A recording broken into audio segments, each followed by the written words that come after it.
Hey, what's going on everybody? Mad Dog with Mad Dog Automotive here. And today what we're going to be doing is creating the serial connector needed to data log your AEM UEGO wideband O2 sensor and or gauge. So if you're somewhat of a DIY type of person, you can do this yourself for, I don't know, 25, 30 bucks, somewhere in there, roughly depending on where you live. Went down to my local Radio Shack and got me a DB9 female socket to terminal block breakout for only $349. And it comes like this. Actually, yeah, comes like that. Comes together. Open it up. You can pull this little guy out, and it has the crimp down or whatever you want to call it, that block there, so you can put whatever wires you need to into it. And then you've got your female connector there. Here in a minute I'll show you me soldering and then installing those. But so you've got that, that'll go in there, and then that'll be your female connector. It's got a little black piece here, but that'll be your female connector that you will wire to your gauge. And then this here I also picked up at Radio Shack. This is the male DB9 to USB that you will have to have in order to do the data log. I picked that up for $20 also at Radio Shack. So all together, if you already have a soldering iron, I had to buy some wire, but all together you're looking at about 25-30 bucks, somewhere in there. And it's got the support for Windows 10 if you need the disk there. But you'll just take these two like this here, and your male to your female, there you go, and you'll be able to data log your air-fuel ratios to your computer for your tuning. Alright, so now we're on to the soldering part. I would just go ahead and warn y'all there's not really a whole lot to see here. Not much going on. I've got my flux over here on my brush, and I'm just going to flux the end so it'll take the solder well. Grab my soldering iron. It's been preheated over here. I'll solder a little bit closer.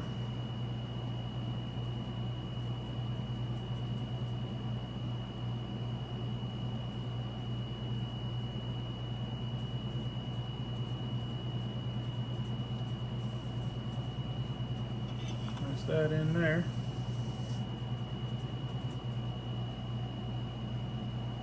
Go ahead and focus it in a little bit. As you can see, all I did was tin the wire there. We're going to do the same thing on the other side. One end is a little shorter, so like this end is longer than that end over there. I did that because the short end is the end that I'm going to put inside of that DB9 connector. Oh, forgot to do my flux. But so that end is the end I'm putting in the DB9 connector, so it's shorter. This end is going to be the end that is actually going to be grounded. So actually we're going to push pause on this one because I bought a terminal end for that. We'll go over here to my other one. So this end here, I gave myself quite a bit of extra. This end is the end that I'm actually going to be putting to the sensor or the gauge. I just gave myself some extra, that way, you know, I just had plenty to work with. I wasn't going to be stressing. I also cut my wire extremely long, definitely way more than I'm going to need. I gave myself somewhere around close to about 6 foot of wire. So yeah, it's going to be more than enough wire, but like I said, I rather have more than enough to do what I need to do. I can always, you know, attach this wire to some other wiring, or you know, just kind of collect all the wires together to just to kind of tidy it up a little bit. Like I said, this part will be pretty boring. There's not a lot going on. Just preparing my wires, tinning the ends of them, getting the solder on the end of it, just getting it ready to go.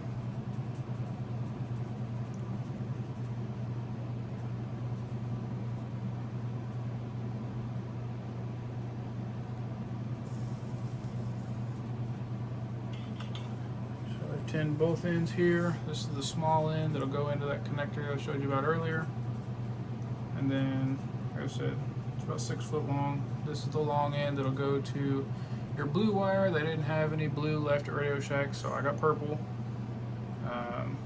But my ground wire is a black wire. And then I got these connectors here. Get these out and show you. They're a little bit too big for that wire, but that's why I'm going to solder it together. But I wanted the big fork, that way I could put it under a bolt or whatever to actually be able to ground it out. So what we're going to do is we're going to put some flux in here and on here.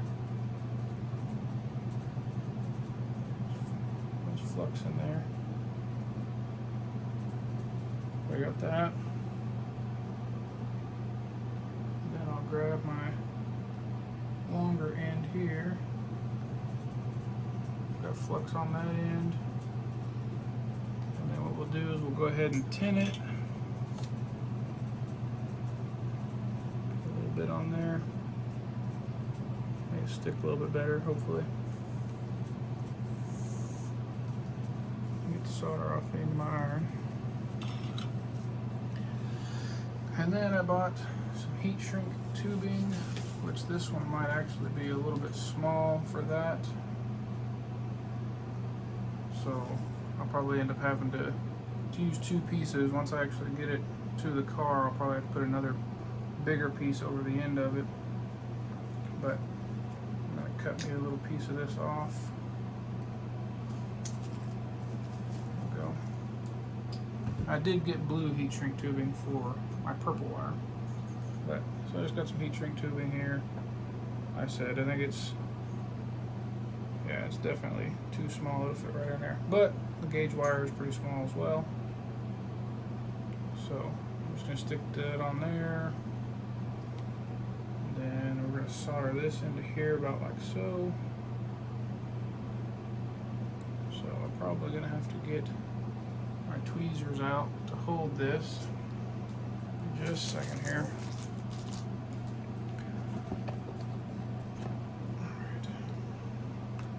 Tweezers, grab hold of this here. Probably gonna grab hold of this here actually. Put the wire in there about like that. These tweezers on there to hold that wire to it. About like that. And we'll run some solder down it and see what happens.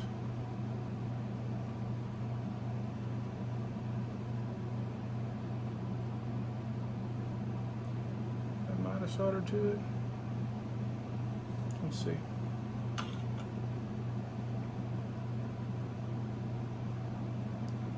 It's a little warm. Nope, not quite. Let's run some more solder down there. So what I'm going to do is reapply flux down here.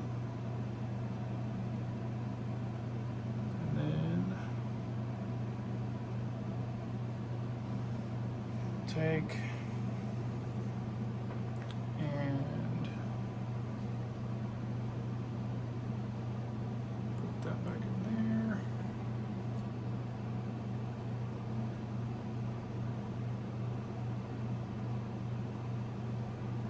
Put that back down there.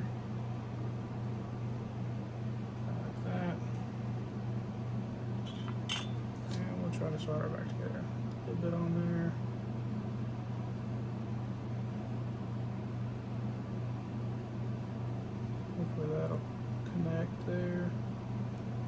Looks like we might have something there.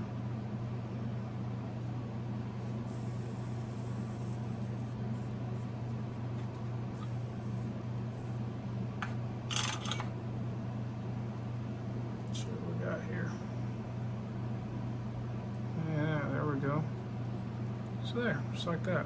Now what I'm probably going to do is I'm probably going to clean that up. I'll get off camera here and just kind of take some more solder, put down in here. Get where you can actually see it.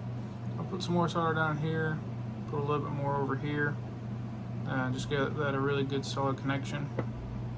And then we'll come back and I'll show you putting it in the other deal. Alright, and now we are back. I had some larger heat shrink laying around, so here is my ground cable. Everything's all nice and heat shrinked up. The end there is covered in heat shrink. You see the little solder ball. It's all soldered together in there, so it's not going to go anywhere. Got us a good sized ground there we can put into behind a bolt. So now then, if you are following the instructions that came with your wideband, it tells you, oh, dropped my wire. So the instructions that came with your wideband tells you that 2 wires need to be connected. The blue wire from the AEM UEGO gauge shall be connected to pin number 2, RX. So if we look here, we've got pin number 2 right there. Sorry. We've got pin number 2 right there. Flip it over, it says RXD, so that's the RX pin. So your blue cable connects to there. So I've got my longer purple cable where I made extra long for a jumper of sorts. So we'll take our precision screwdriver, back this screw out here, pin number 2, and get it in there. Take that screw out, pin number 2. We'll take our purple, or blue as it should be, get our blue or purple cable into there, and we'll tighten it down. Tighten it down good and snug because we don't want it going nowhere.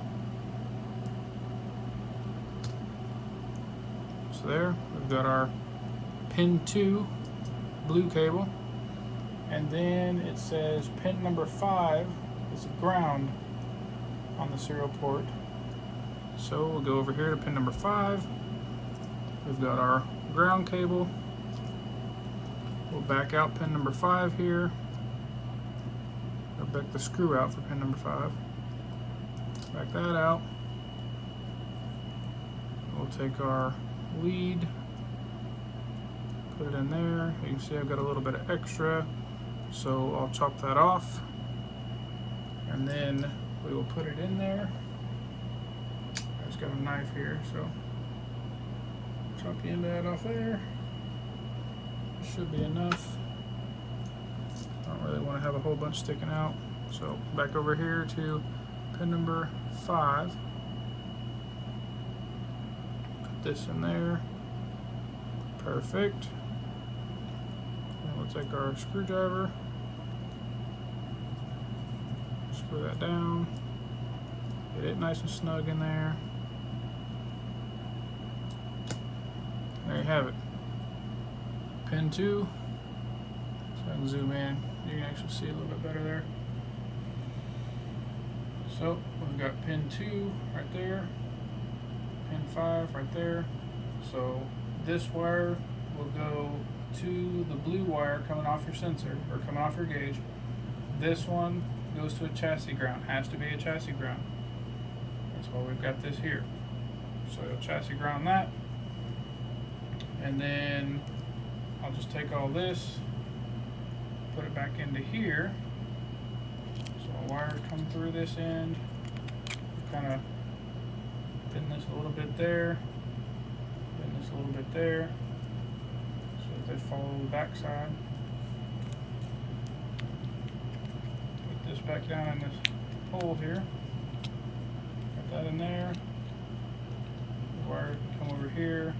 It comes with a little black plastic piece that holds those wires down. I'll install that later. But you got your wires that come out of there. Simply close the lid down. And there you go. You've got your female in, and you've got your two wires that you need, your ground and your blue wire. And then that's all there is to it for this part. And then here in a second you'll see me putting it in the car. Alright, so now we are inside the car where the radio should be. But you can tell right back there, right here, is the ground that I made earlier when I put the shrink tube on and soldered it in. We've got it behind this bolt that goes to the chassis there. And then over here, you can see my blue wire that came from my sensor. And then I used a wire tap right there because I had already electrical taped the end of it off. And I was too lazy to take it back off of there. So I just used a wire splice or a wire tap, whatever you want to call it, and put my blue wire in and my purple wire that went to the 9-pin connector that we saw earlier. Put that in there, put them both in there, close it down. So we've got the blue wire, we've got the ground wire. I ran it through the back side, back over there, there's a hole, and then it comes out right there. And then I had all that extra, that way I didn't have to buy a super long USB cable. So I've got extra here, and then we've got our connector there. So you just take that connector and plug this into it and plug it in the computer, and you should be able to data log your wideband from there. So there you go.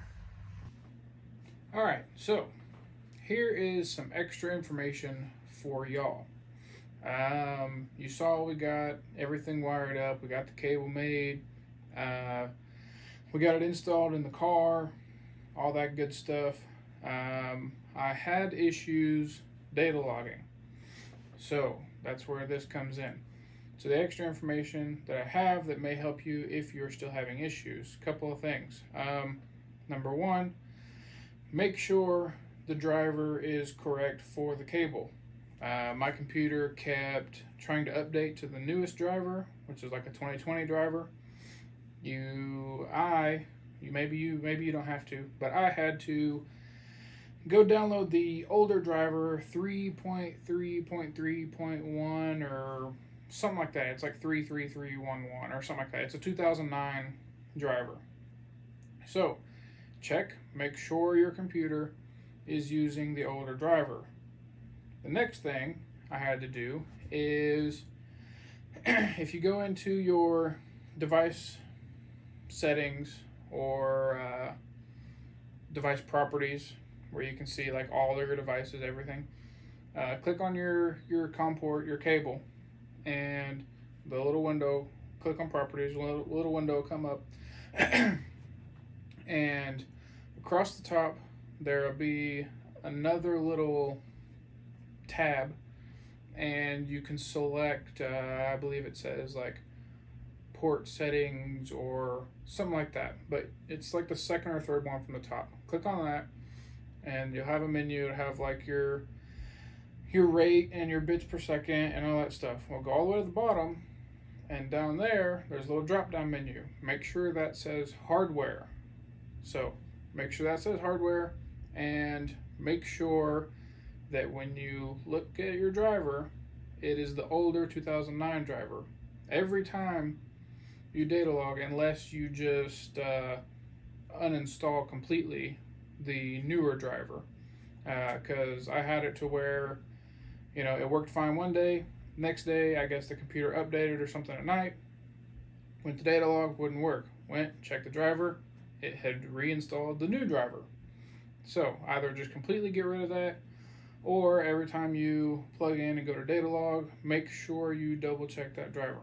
So that's just a little, little side information, things I figured out going through this deal. So the two things that ended up making it not work initially for me: make sure the driver is correct, an older 2009 style driver, and make sure that the setting is set to hardware. After that, everything worked. It data logged just fine and it did what it was supposed to. So there you go.